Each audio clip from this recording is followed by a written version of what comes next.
Welcome to Beyond the Canvas, where we explore the profound power of art. I'm your host, Safi Uchi, an abstract expressionist who paints to heal. I'm here to share the stories of artists and creators who are using their craft to overcome challenges and inspire others. In this series, we'll go beyond the canvas, diving into the creative process, the struggles and triumphs of artists from all walks of life, and the unique ways art can heal and empower.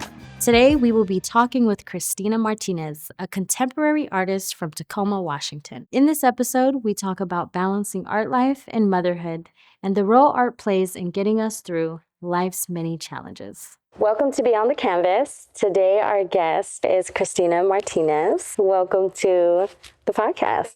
Thanks for having me. I'm happy to be here. What you been up to? Lately, I have been on my never-ending journey to balance mom life and art life. Girl, I can relate. That's pretty much just always trying to figure out how to be the best at both. That's definitely, it's a balance, trying to work in your craft and trying to balance children at the same time. And then, you know, just life, especially with school starting right now. And now it's like the craziness of it. And then we'll get into a routine and then it'll be summer. So Right. It's like just a constant like up and down, but definitely the two best parts of my life. Yeah. Here we are. Yeah, here we are again. I know with my kids, like I just, a few weeks now, been putting them to bed early. Oh, yeah. Because it's like, okay, they're like, well, school hasn't started yet. And I'm like, and? I know mine, I'm like, okay, this is your last chance to rock out. So we can stay up until midnight one last time. We like push it, but we're getting in the space to like really get back to it. That's awesome. How has art been for you this summer? I feel like it's been good. I took some time and thought that I wanted to work from home. Maybe like, that was probably like 6 to 8 months ago. I was like, okay, I can work from home and it'll be easy. And then I won't have to balance as much. I can just run upstairs. And that was like an absolute shit show.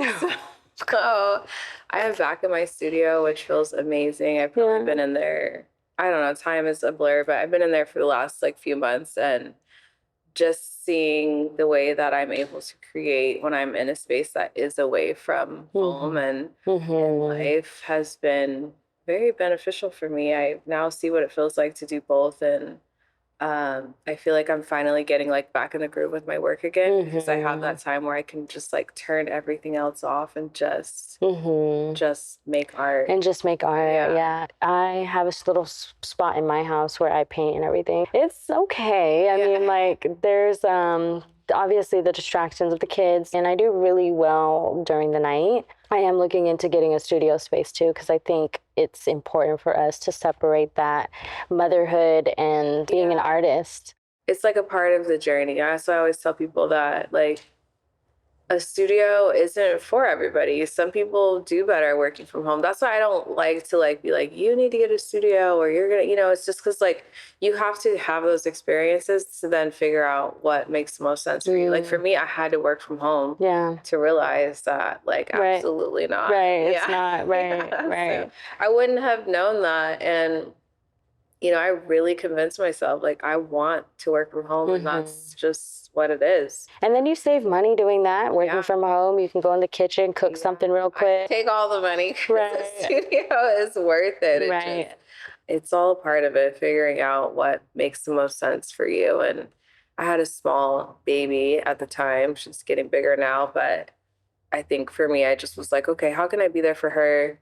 And still not put my art in the back burner. Right. And no. But it's beautiful. I see you on Instagram, and I see like you really bring your children into your art, and that is just, it's amazing because it's like they're taking after you. They see an example. They see their mom doing amazing things, and I think just keeping that within your generation, it's healing to see that.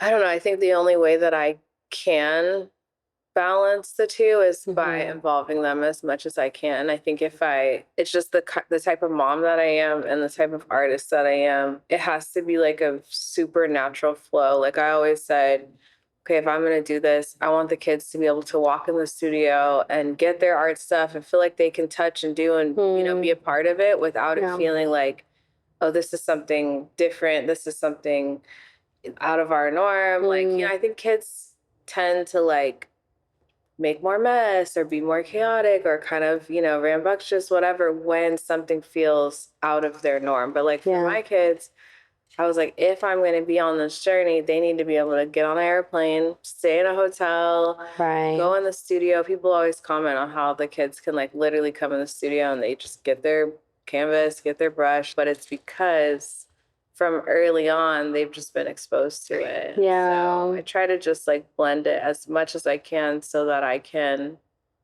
you know, at the end of the day, just try to be in your element. Yeah. Being a mother and being that example and seeing them create.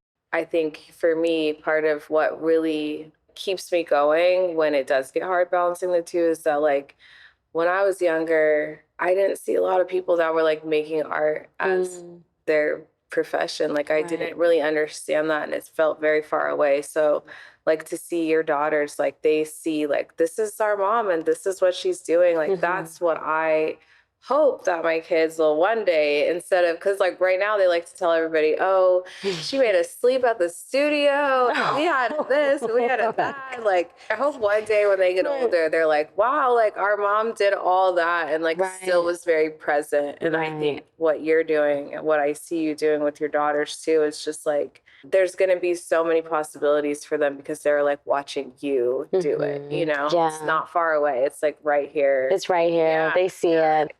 I feel like when I see your art, there's stories behind those pieces. And I was doing some research on one of your collections called the Water series. And you got like some really good feedback, you know, from that series. And so what was the story behind that? That series started when I was working as a like, I don't even know, front desk medical assistant. In my heart, I knew that that wasn't where I was supposed to be. I had just moved back home to Washington and was trying to like just figure out what I wanted to do and if I was gonna try to take my art serious, what it was. And I just, you know, I had to pay the bills. So I got a job. I worked at the radiology place and I hated it. And every day I would like doodle in these Post-it notes. And it started with like, I was like, oh, I'm gonna do a one-liner self-portrait. And so I started with that. And then like the eyes started to become flowers. And then, you know, I started to like refine it and it got more simple. So each day I would kind of take that idea and try to like express my emotion in that way, and it just became like a visual like journal for me. I worked there for 2 years, and when I left on my last day, like my desk drawer was like full of Post-it notes with these like one-liner faces that is now the Water Me series. And I was like, oh my God, I remember opening the drawer and I was like, if anyone saw this, they would literally think I was a lunatic. I mean, hundreds of them. Wow. And I was like, they would think I was so crazy. And I didn't share it for a long time. I like went from the Post-it notes to like painting it with acrylic and kind of just like playing around with it. And then I remember one night I was sitting in my very small apartment and it was super late at night. The kids were asleep and I was like, I'm just going to share this. I'm just going to share it and see if anyone gets it or anyone connects. And it just started to like kind of just create this like world of its own, and people like really related to it and started to get it tattooed, and it just became this thing. And I think the reason why I love that series so much is because that was one of the first times where I felt and was aware of like the power of art and like being able to like just make something in this like vulnerable, isolated moment with yourself and then put it out there and then just like see the world become smaller because people like connect to it and want to talk about it. And like, I feel like that was one of those moments that I think about now where I'm like, okay, that was part of why I was just like, I have to keep doing this. And so, that series has always been super special to me. It was like the birth. Yeah. The birth it's like just a reminder to like water yourself. And, sometimes we feel like we're wilting and sometimes it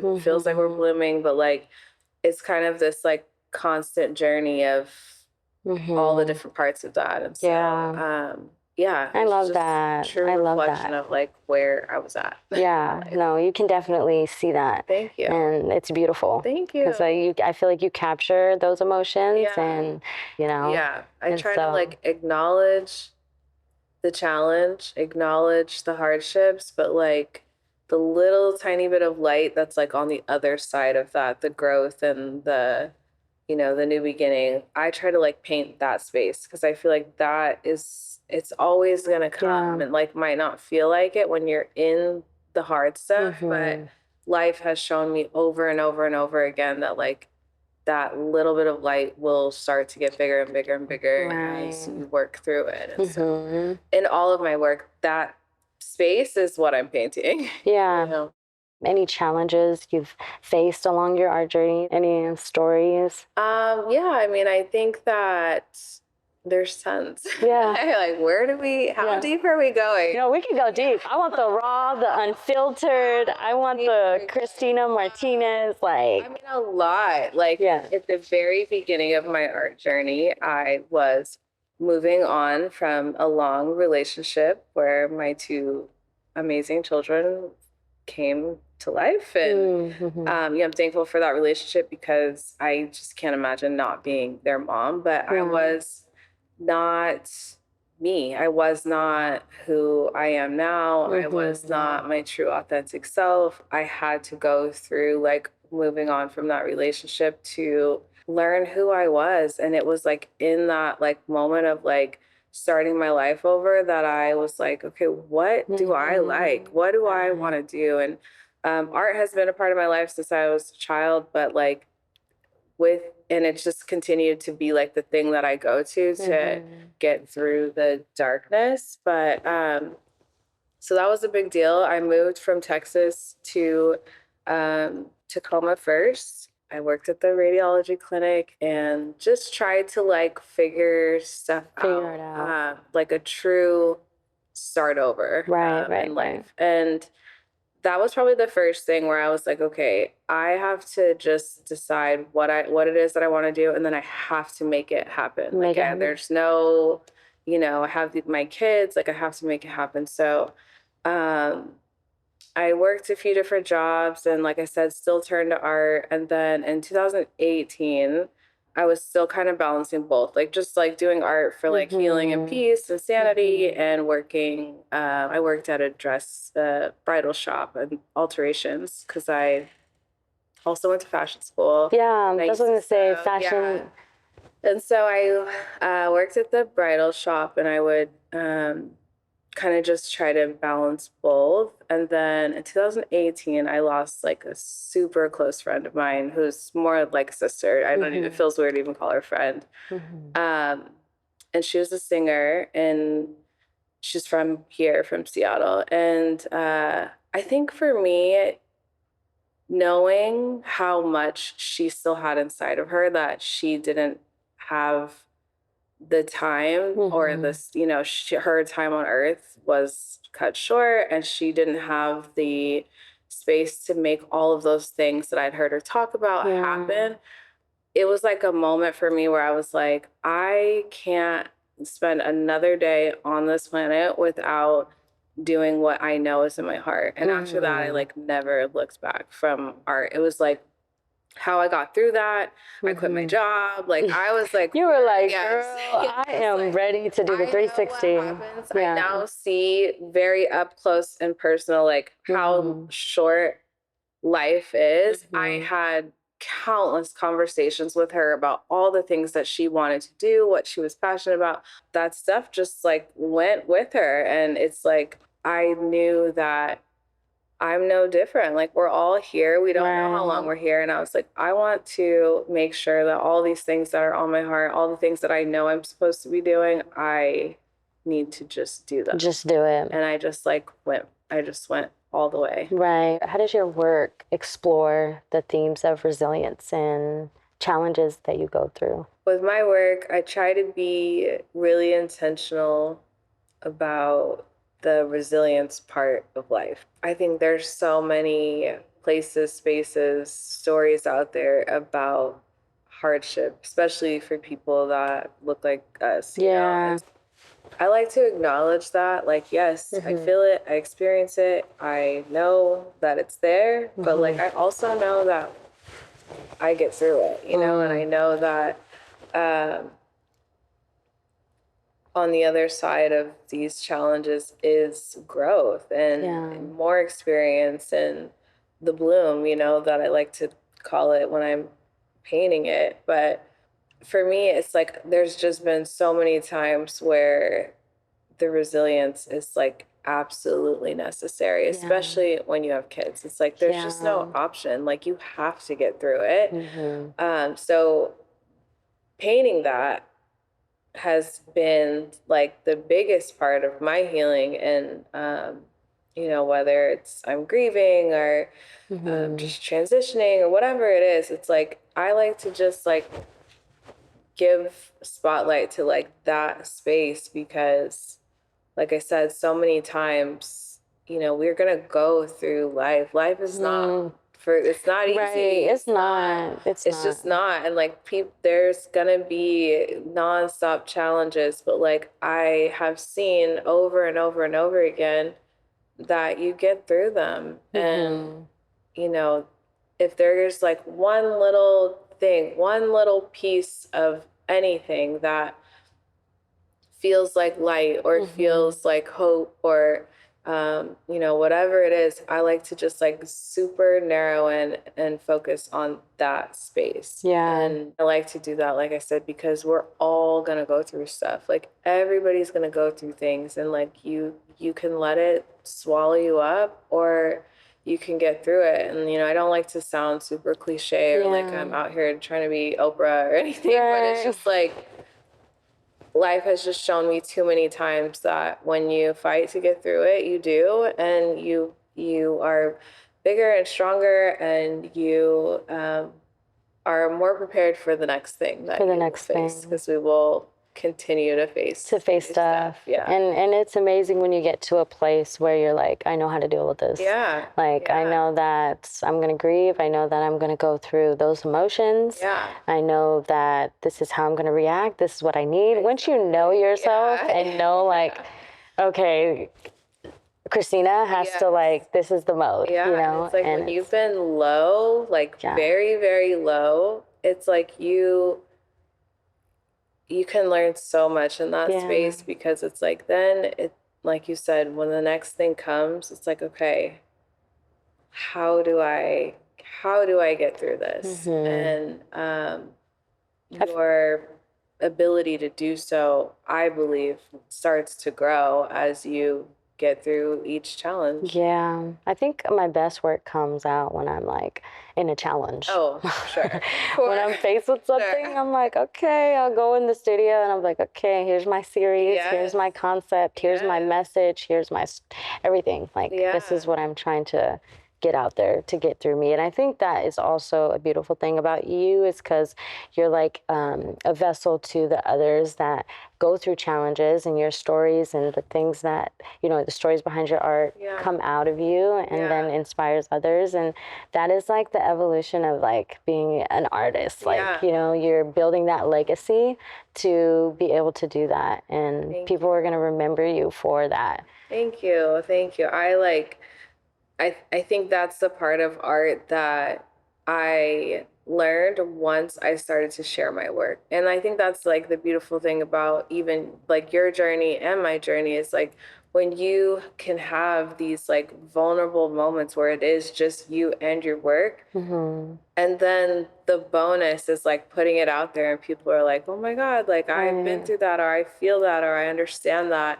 And I think for people like us who are artists and also raising kids and stuff, I think it gives people a space to like, where art and making art and being an artist doesn't feel like this super mysterious land that is like untouchable for people. I truly believe like in the healing power of art. So when art becomes too like artsy fartsy, or like you can't sit with us, you're not part of this. For me, I hate that part of it, because I think that if I can look at you or someone can look at you and see your journey and see like, wow, she's raising kids and she's doing it, like I can do this too.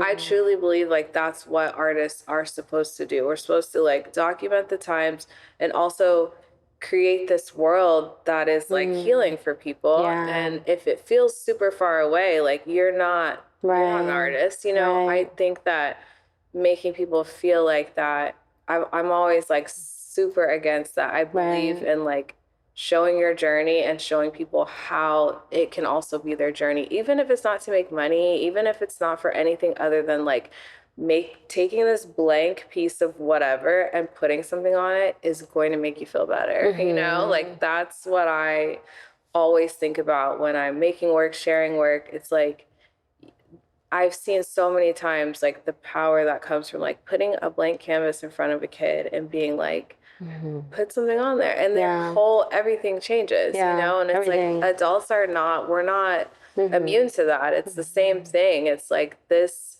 something very vulnerable happens when you let your wall down and like put something on a blank canvas, paper, whatever it is. And so the more people that do that, I believe the more peaceful we all will be, you know. I really truly believe that. I'm like, this is my way of like contributing to world peace on a very small level, you know. And it's like big, you know. At the end of the day, the aftermath of how you're feeling, it just goes, it disappears. And that's like with me and my kids. Like I've been through things, you know, as a child and then going into adolescence, and you know. And I think that it's important for me to be able to teach my children, like, you know, get on the canvas and express yourself, you know, and because they're going to have their own walk of life, you know, they're going to be a teenager, they're going to go through their own pain and struggle. And so that's why I'm like very like,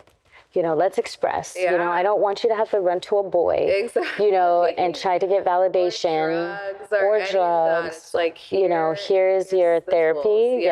Here's your therapy, and let's practice how to do that now while we can, while you're early, while you're, you know, while you're young. And like, I know my kids are going to have their own walk, but it's like, and they're going to have heartbreak. And it's like, how do I prevent, you know, or try to like be that example, you know, and how do I leave something behind for them to, you know that it's going to be okay.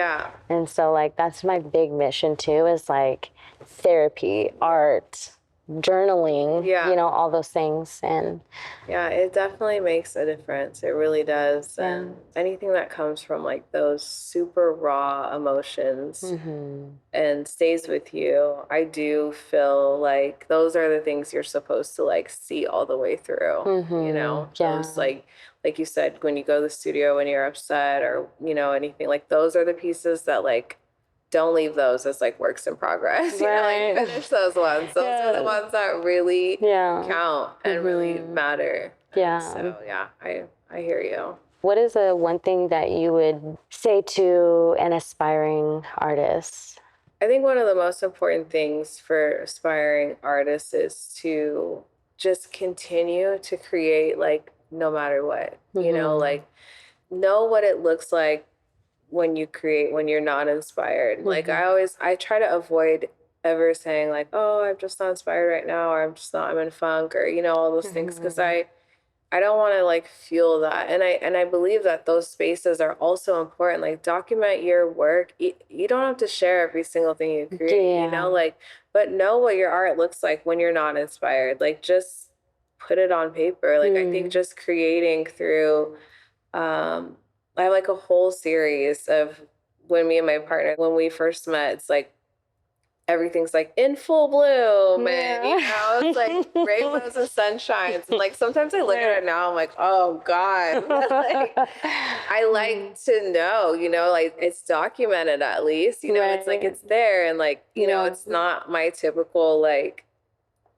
petals falling, you know, kind of work, but I think it's important to show just the different parts of life. You never know who will connect to it, who it does speak to, or you might need to come back to it someday. Like, wow, like this is how I was feeling. That's crazy. And like, it might spark something new. I just think like creating through everything is is the advice I would give. Like, don't get in a space where not creating ever feels really comfortable. If this is like your passion, you know, I don't like to go long without making something. Even like this past weekend, I was traveling. My dad is like super, super sick, and we had to go see him super last minute. And it's like, I need to get, I'm like stressed trying to pack for like, you know, 4 of us, and just packing super fast. And I'm like,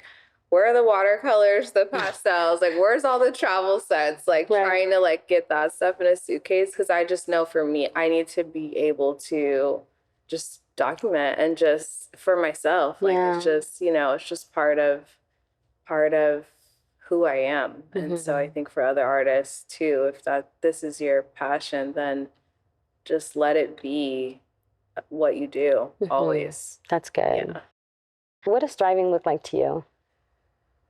Being able to continue to do what I love to do. And I think that having the resources to make the art that I want to make, being able to have a studio, being able to go to the art store and get the things that I need to get, being in this space with you and someone who looks like me that I can talk art with, and seeing just all these incredible people that I feel like constantly have to work a little harder to make things happen for themselves. Like, seeing that becoming less and less and less, and seeing more of us in these spaces that I truly believe that we belong in. Yeah. To me, that's thriving. I remember being a kid and, you know, going in museums or going in spaces, and like, it didn't feel like something that was close, you know, or that I could do myself. And I joke sometimes, but it is true. Like,